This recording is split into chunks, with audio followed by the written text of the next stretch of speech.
How difficult is Swedish? So this is one that has been requested by a lot of people because Swedish is, I think, a very popular language, particularly for beginners, because, spoiler alert, it is an easy language to learn. But yeah, I'm basically just going to walk you through the difficult parts of it and that kind of thing. So a little bit about Swedish to begin with. Swedish is the fourth most spoken Germanic language in the world, with around 13 million total speakers, 10 of which are native. So that means 3 million have learnt it non-natively. It's secondary language acquisition is the term. Swedish is not anywhere near one of the most spoken languages in the world. It's not even in the top 50. So I've just kind of said it's the fourth most spoken Germanic language after English, German, and Dutch, obviously. So yeah, Swedish is related to English. It's in the same language family, unlike a lot of other languages which are generally considered easy, like Italian, Spanish, for example. They're not actually in the same language family as English. So fun fact, Swedish is.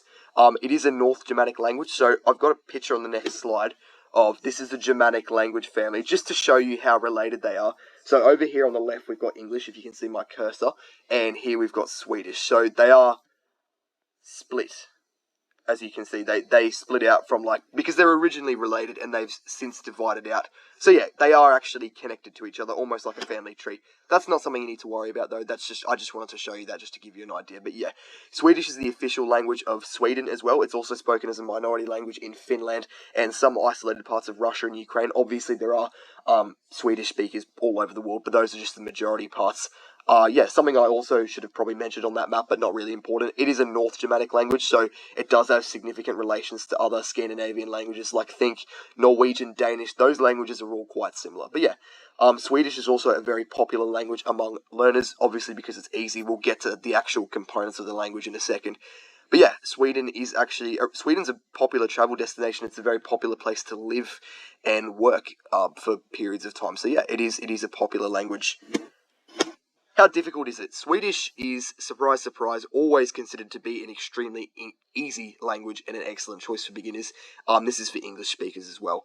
So it's debatable what the actual easiest language is for English speakers, but I think Swedish it's fair to say it generally ranks within the top 5 and definitely always within the top 10. It is an easy language. It's a level 1 language as far as difficulty goes.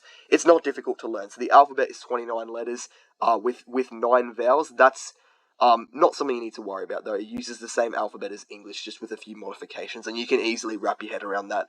Swedish also uses 2 grammatical genders, so it does use grammatical gender, unlike English, but that's most languages. That's also Italian, Spanish, a lot of other easy languages, so that's not too hard to have to deal with. Swedish articles are interesting, which is it's just the way you say and the. Sometimes they can combine, and Swedish sometimes isn't phonetic, but neither is English. Phonetic just means you can read it exactly as it's written, and it's pronounced exactly as it's written. Obviously, that's not the case in English, because you have words like bar, B-A-R, and then war, W-A-R, and it should be pronounced kind of the same. They should rhyme because they're spelt the same, but they don't.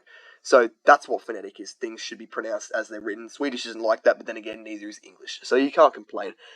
This is a very kind of relaxed slide, because there aren't really that many things to talk about. Swedish is a fairly easy language. I'm not going to go into. I think this is too technical as it is. I'm not going to go even more technical and talk about intricacies of the language. You're here because you want to know: is it difficult? Should I learn it? Presumably as a beginner. And yeah, if that's the language you want to learn, go for it.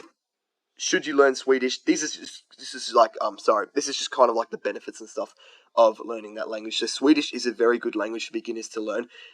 The one major downside of Swedish is that it's only spoken by 13 million people compared to, I think Italian spoken by 60 to 70 million people, and that's not even one of the most popular languages. There's like French and Spanish, which are spoken by hundreds of millions of people that are easy as well. So unfortunately with Swedish, only 13 million people do speak it, that's fine, but it's just way less than a lot of other languages. So there would be less people, I guess, you'd interact with that could speak it, but that would just be as like a random number generator. I'm assuming you're going to associate with people who speak this because you're planning on holidaying there or living there or whatever, or you just want to learn it just for fun. So yeah, that is not really that important, and that's probably really the only downside. There's nothing wrong with learning it. It's having a good knowledge of it, I think, is really cool. It's definitely a very respected language. It's just kind of cool to know. It's also Sweden is also an excellent country. I've never actually been there, unfortunately. But it does have very high living standards. It ranks very highly on every list, and they do frequently import workers from elsewhere because I believe Sweden, if I can remember off the top of my head, they have less than 10 million people that live there. So if you're from a country like the US or England or whatever, that's a very small number of people living in a country compared to a lot of countries. So they do import a lot of workers, particularly IT. So it is not difficult to um, get a job there potentially if you can be useful to them. And then having a knowledge of Swedish would obviously be an advantage to you.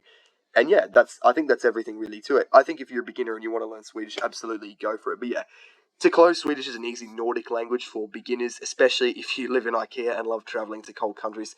I probably will learn Swedish one day. I do know some of the basics, but yeah, I'm not willing to speak that here just because I haven't looked at it in a year and a half, and I would probably mess it up. But yeah, that goes against everything I've said in the confidence video, but this is an exception. So for those looking to learn a language, I also have a link in the description to my online language coaching. I do take students online over video chat to coach them, and we go through their problems they're having with language learning, and I can actually tailor my solutions and advice to them specifically. So you're not getting just the general advice that I put in YouTube videos and stuff. I can actually directly help you. It's super affordable, and there's a bunch of bonuses going now as well. So I would recommend you check it out before I have to stop taking students because I just don't have time to talk to like a lot of people and that kind of thing. And I wouldn't want you to have to miss out on that if that's truly what you need. So I would recommend that. And yeah, I would appreciate as well if you like and subscribe, guys. It does make me feel better about the effort I put in for free. But yeah, thank you, and I hope you learned something. Check out the description.